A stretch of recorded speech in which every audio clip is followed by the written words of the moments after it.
Bonjour à tous et à toutes. Dans cette vidéo, je vais vous présenter la fonctionnalité de collecte et transformation des données de Power BI Desktop.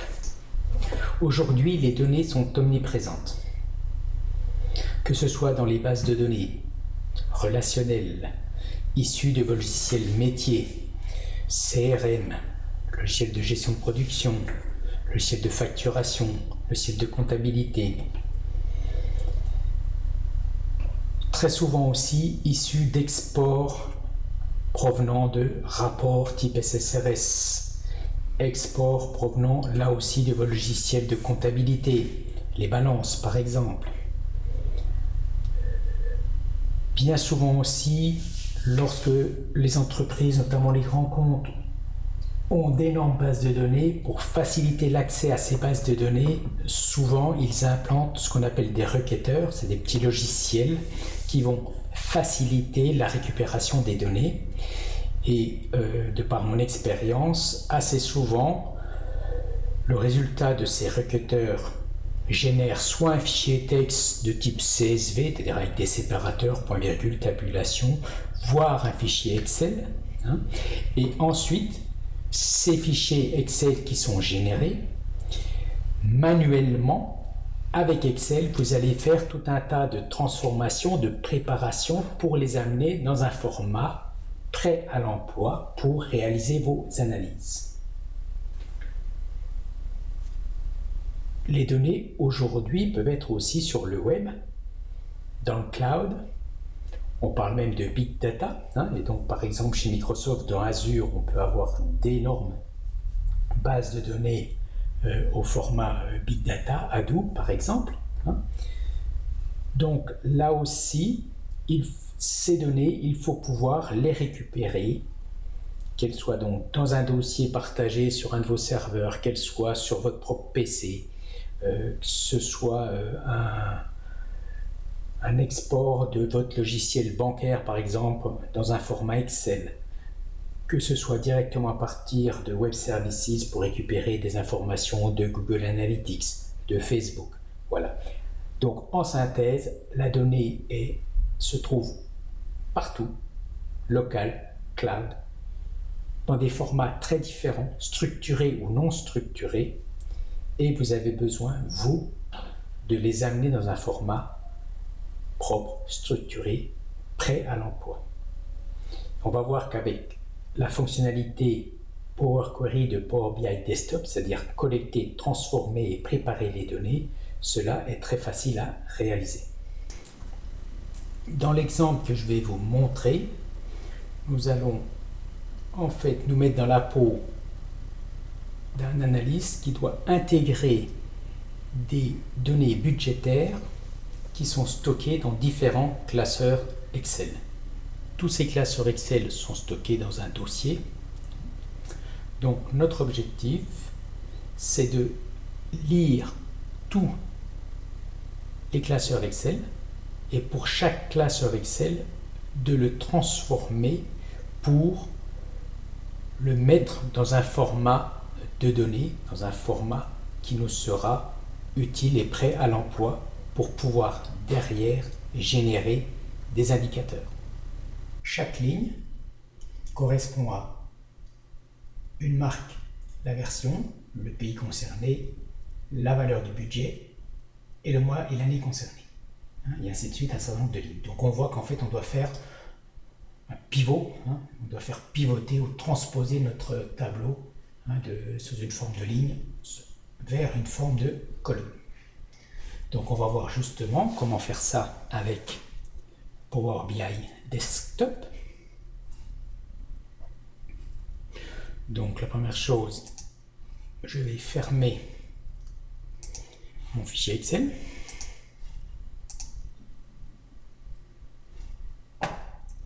Et je vais basculer dans une version nouveau modèle Power BI Desktop, donc qui est complètement vierge. Donc pour ceux qui découvrent, en fait, nous avons dans un fichier Power BI Desktop, 3 parties. Ici, le modèle de données, donc pour l'instant il est vierge parce que je n'ai encore intégré aucune donnée. Ici, une partie, on va modéliser les données, donc on va définir des relations, on va définir des formules, des mesures. Donc vous pourrez voir cela dans la vidéo concernant la modélisation avec Power BI. Et ici, c'est la partie dashboarding restitution que vous pourrez éventuellement aussi voir dans la partie, dans la vidéo restitution avec Power BI. La première étape, ça va être d'obtenir des données provenant de sources externes. Donc pour cela, dans le menu Accueil, nous cliquons sur Obtenir des données. Et ici, nous avons un certain nombre de sources possibles. Ici, les plus courantes, mais en cliquant sur Autres, nous avons tout un tas de sources. Donc, qui peuvent être classées type fichier. Donc, tout ce qui est bien sûr fichier Excel sont des sources souvent les plus fréquentes, mais tout ce qui est fichier CSV, fichier texte, fichier XML. Les bases de données, donc bien sûr SQL Server Access Microsoft, Analysis Services, mais aussi toutes les bases concurrentes. Azure, donc toutes les bases de données dans Azure, ainsi que tout ce qui est stockage dans Azure, donc tout ce qui est Big Data avec HD Insight par exemple. Les services en ligne, comme par exemple liste SharePoint Online, Microsoft Exchange, Dynamics CRM, mais aussi Facebook, Google Analytics, et autres, par exemple, récupération directement, parce qu'on est à l'Active Directory, on peut intégrer des scripts R, donc le langage des statisticiens, et puis les flux à data pour tout ce qui est souvent consommation de web services. Donc, dans notre exemple, nous allons récupérer des données provenant du fichier Excel que nous avons vu précédemment. Donc je fais se connecter. Je vais aller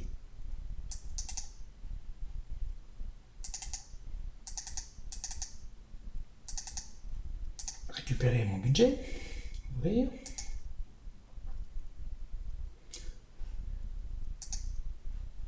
Mes données sont bien dans la feuille 1, donc je la sélectionne et je fais modifier. On retrouve les 3 parties qu'il y avait dans mon tableau Excel, en sachant que, comme je vous l'ai dit précédemment, c'est la dernière partie qui m'intéresse, donc celle qui commence à partir de la ligne 37. Donc, ce que je vais faire, là, ici, dans cette partie étape appliquée, à chaque fois que je vais faire une manipulation avec l'interface graphique, automatiquement Power Query va stocker l'étape concernée, un petit peu comme un enregistreur de macro dans Excel. Donc là, il a stocké les 3 premières étapes et par défaut, il modifie, il détecte le type automatiquement. Or, moi, je ne veux pas qu'il détecte automatiquement. Pourquoi? Parce qu'ici, vous voyez, dans ma colonne date, où moi j'ai des formats 0,4 sur normalement 2 positions, dans les colonnes où il y avait des nombres, il a détecté que c'était une colonne numérique. Vous voyez ici, il a mis 1, 2, 3, ce qui fait qu'au lieu d'avoir 0,7, j'ai juste 7. Donc ici, j'ai la nature de mes nombres sur cette ligne qui ne sont pas du même type. Donc pour éviter ça, je vais tout d'abord supprimer la modification, ce qui fait qu'ici, vous voyez, je récupère bien 0,1, 0,2, 0,3, 0,4, ainsi de suite. Voilà, donc, première étape. Vous voyez, donc là, j'ai supprimé simplement une étape de navigation que Power Query avait de lui-même générée. Maintenant, on s'aperçoit donc que, en gros, juste les 36 premières lignes ne m'intéressent pas. Donc, je vais tout simplement supprimer les 36 premières lignes. Donc, pour faire ça, je fais supprimer les lignes du haut, 36, et je valide. Vous voyez ici, il a généré une action, première ligne supprimée, effectivement, il m'a supprimé, mais maintenant, je vais décider que cette ligne-là va être mon en-tête. Donc ici, j'ai utilisé la première ligne pour les en-têtes, il suffit que je clique dessus, et vous voyez que là maintenant, ici, j'ai bien mes en-têtes qui sont générées. Ce qui m'intéresse ici maintenant, c'est d'avoir la marque, mais je ne la veux pas qu'au niveau de cette ligne, je la veux partout. 2009, l'année, je la veux partout, et la version, je la veux partout. Donc il faut que je remplisse toutes ces lignes avec les valeurs de la première ligne. Pour faire ça, je vais sélectionner la première colonne, et dans Transformer, j'ai un bouton remplir vers le bas. Il suffit de cliquer dessus et ça le fait. Remplir vers le bas et remplir vers le bas. Il m'a automatiquement rempli mes lignes. Maintenant, je m'aperçois que j'ai un certain nombre de lignes nulles, qui étaient des lignes intercalaires, dont je n'ai pas besoin. Donc tout simplement me mettant sur nul, en faisant fil de texte n'est pas égal à, sous-entendu nul, il m'a supprimé toutes les lignes. Là, je vois que j'ai une ligne à vide, je la supprime. N'est pas égal à. Le total, je n'en ai pas besoin, donc là, pareil, fil de texte n'est pas égal, je supprime. Donc là, mon fichier, j'ai bien toutes les lignes qui m'intéressent. Maintenant, comme je vous l'ai dit précédemment, il faut que je le pivote. Donc pour faire ça, et ce que je veux pivoter, c'est à partir d'ici, pivoter les 4 premières colonnes. En fait, tout ça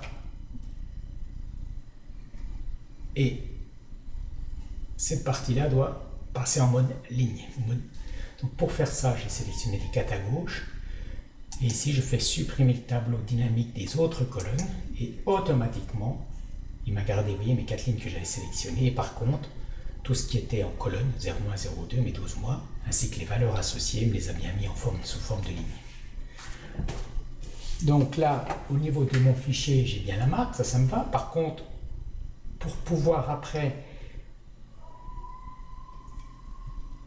établir des relations dans mon modèle de données avec la table calendrier, vous verrez ça là dans la vidéo numéro 2, modélisation avec Power BI, il me faut une colonne sous forme de date du type 01/01/2009. Donc j'ai pour ça l'année dans cette colonne, j'ai le mois dans cette colonne. Là, simplement en concaténant ces différentes colonnes, je vais pouvoir générer une nouvelle colonne avec l'année. Je m'aperçois qu'ici, les nombres sont calés à droite. J'ai 1, 2, 3 ici, ce qui fait que ces nombres-là, 2009 est vu comme un nombre. Moi, je voudrais le concaténer sous forme de texte. Donc, je vais transformer cette colonne-là en texte. Donc, je la sélectionne. Et dans Accueil, ici, type de données, il suffit que je sélectionne texte. Maintenant, je vais créer une nouvelle colonne, donc ajouter une colonne personnalisée. Je vais l'appeler date. Et je vais dire que c'est égal. Ici, j'ai les colonnes qui sont dans ma table sont disponibles. Donc, je veux concaténer 0,1/, je vais mettre toutes mes dates au premier du mois. Le et pour la concaténation avec le mois, donc c'est la colonne attribut. Et concaténation du slash et la colonne année. Je valide et j'ai bien ici, on voit qu'elle est calée à gauche, donc elle est sur mon format texte. Donc moi ce que je veux c'est la mettre au format date. Donc dans ce cas-là, je retourne dans Accueil, type de données, date. J'ai bien ma colonne qui est au format date. Ici j'ai un petit calendrier pour me signaler qu'elle est au format date. Je n'ai plus besoin de cette colonne, ni de celle-ci. Donc je peux supprimer les colonnes. Voilà, j'ai bien mon fichier tel que je souhaitais l'avoir.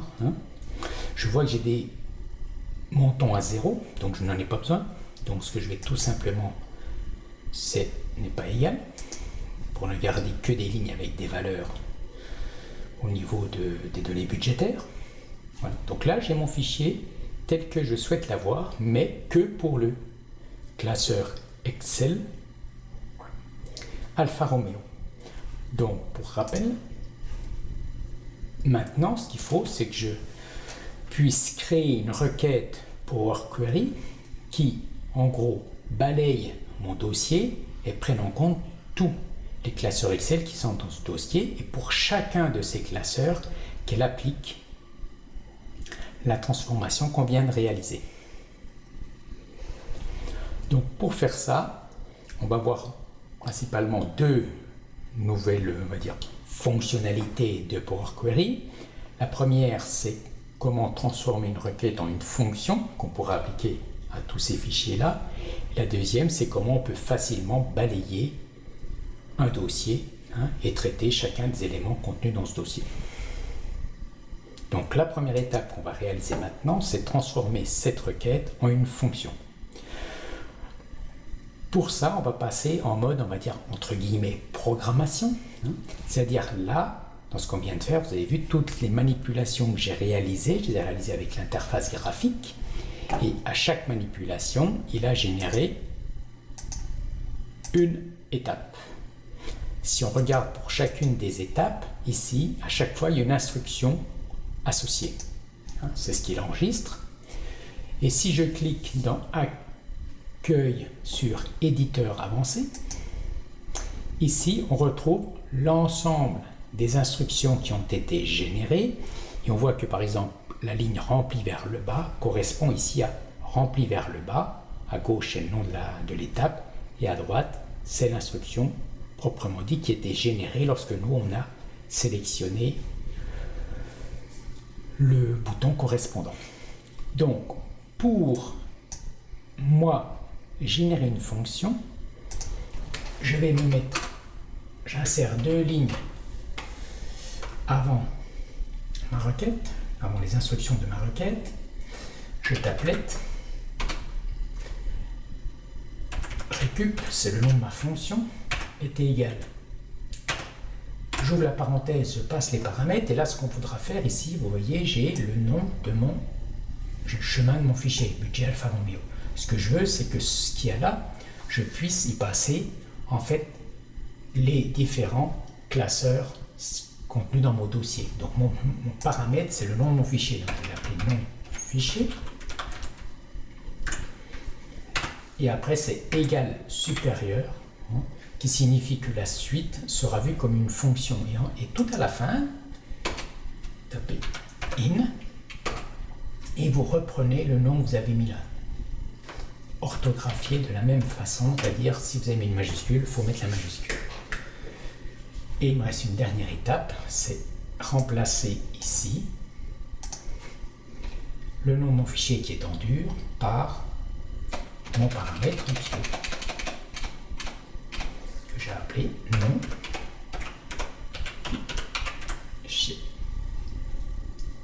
Donc là, aucune erreur de syntaxe n'a été détectée. Donc pour rappel, 2 instructions avant, 2 instructions autour. Et on pense bien à mettre son paramètre orthographié de la même façon qu'on l'a orthographié ici. Et je valide. Ici, vous voyez qu'il a... Je vais donner un nom à ma fonction. Je vais l'appeler récup fichier. Voilà. Et fermer appliquer. Je vais maintenant créer une nouvelle requête.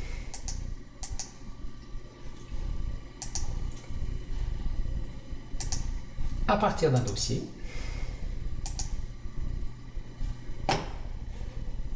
Parcourir. Je vais aller pointer sur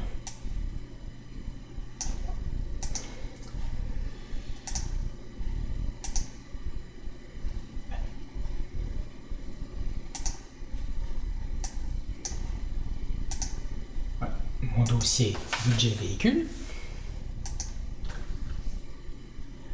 Et je fais là aussi modifier. Donc vous apercevez qu'ici, il récupère bien les différents fichiers qu'il y avait dans mon dossier. Je vais devoir à chacune des lignes appliquer ma fonction que j'ai précédemment créée. Dans ma fonction, mon paramètre c'est le nom du fichier. Donc pour passer un nom de fichier, il faut que je génère ici une colonne avec le nom du fichier. Vous voyez qu'ici dans le folder passe, j'ai le chemin. Et ici j'ai le nom du fichier. Donc en fait, il faut que je concatène le contenu de cette colonne avec le contenu de cette colonne. Pour ça, je fais, comme tout à l'heure, ajouter une colonne personnalisée. Je vais l'appeler nom fichier. Et ici, mes colonnes sont disponibles, égale folder pass et name. Je valide. Et là, j'ai bien récupéré le nom de mon fichier. Maintenant, je vais ajouter une nouvelle colonne personnalisée, égale récup fichier, c'est le nom de ma fonction et je vais lui passer en paramètre mon fichier, la colonne que je viens de créer. Et je valide. Ici, vous voyez, dans le résultat, j'ai à chaque fois le mot table. Effectivement, pour chacune des lignes où il y a un classeur correspondant, notre fonction a transformé, donc le résultat c'est une table de plusieurs lignes. Donc bien sûr, on ne peut pas afficher la table juste dans cette cellule. Donc en fait ici c'est un pointeur vers le fichier transcodé de notre classeur Excel. Maintenant ce que je veux c'est tous les consolider, donc pour faire ça rien de plus facile, il suffit de cliquer sur la petite double flèche ici. Là vous voyez toutes les colonnes disponibles dans le fichier transcodé, là dans mon cas je les veux toutes, donc je décoche, je valide ici, et là vous voyez que j'ai récupéré l'ensemble de mes lignes. Alfa Romeo c'est celui qu'on a traité, mais si je descends un petit peu, voilà, j'ai BMW, ainsi de suite. Donc maintenant en fait ce qui me reste à faire, c'est de supprimer les colonnes de gauche, puisque effectivement j'en ai pas vraiment besoin, donc je peux sélectionner jusque là et clic droit, supprimer les colonnes.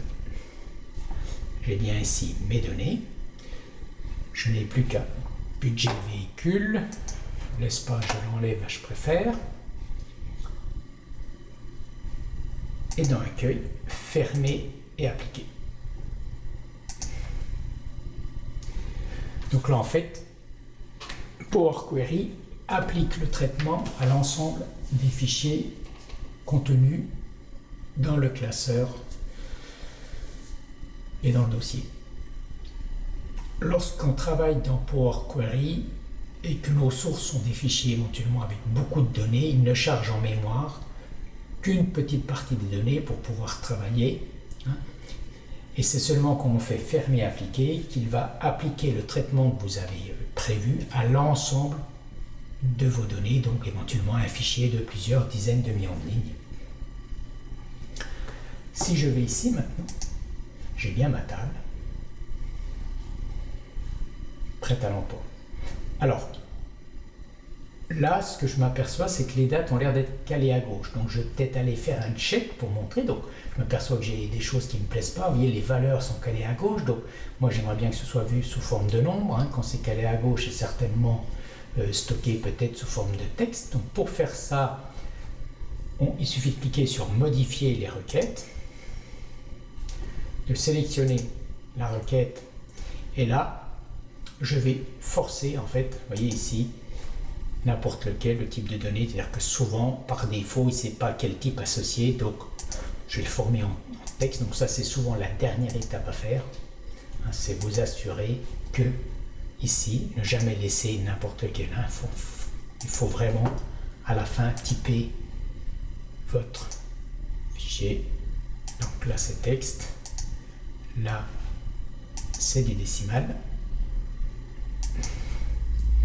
et là, c'est des dates. Voilà. Et on revoit les petites icônes. Ce coup-ci, j'ai bien un calendrier pour dire c'est des dates, un nombre où je vois que c'est des valeurs et du ABC pour savoir si c'est du texte. Et là, je fais de nouveau fermer appliquer. Donc voilà. Si on s'aperçoit à un moment donné qu'on n'a pas tout à fait le bon format, il suffit de faire modifier les requêtes.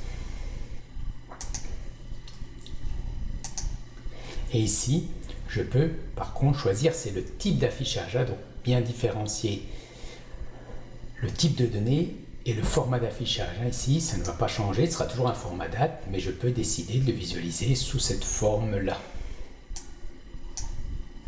Voilà. Comme ici, je pourrais décider de le visualiser, par exemple, en euros.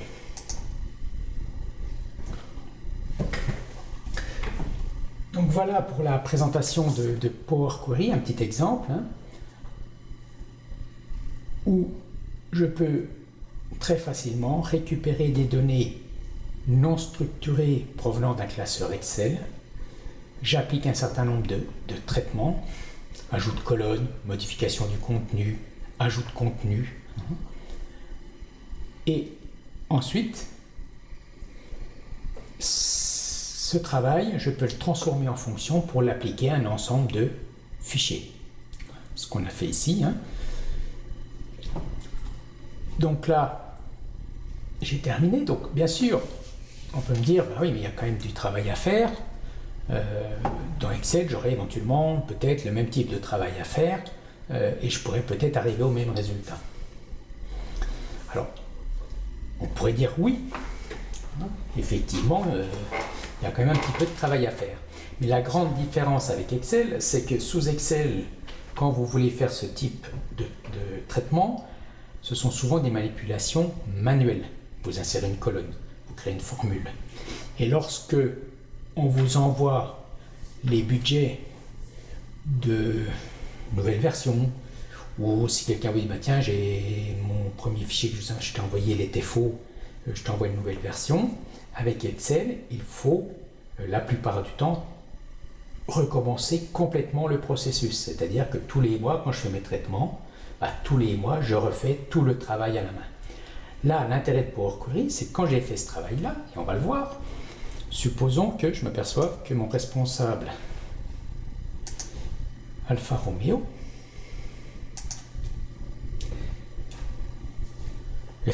m'appelle et me dit, bah tiens, je me suis un petit peu trompé dans les chiffres, j'ai fait une modification, donc supposons que là, il est, au lieu de 40%, il est mis 50 en prévision.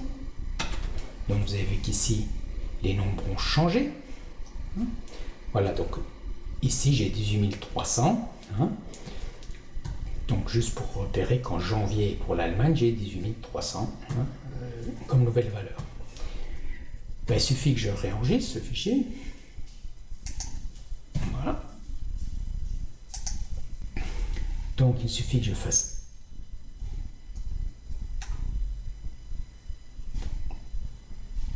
pour obtenir, voilà, pour l'Allemagne, ici, les données 18 300 que je viens de modifier.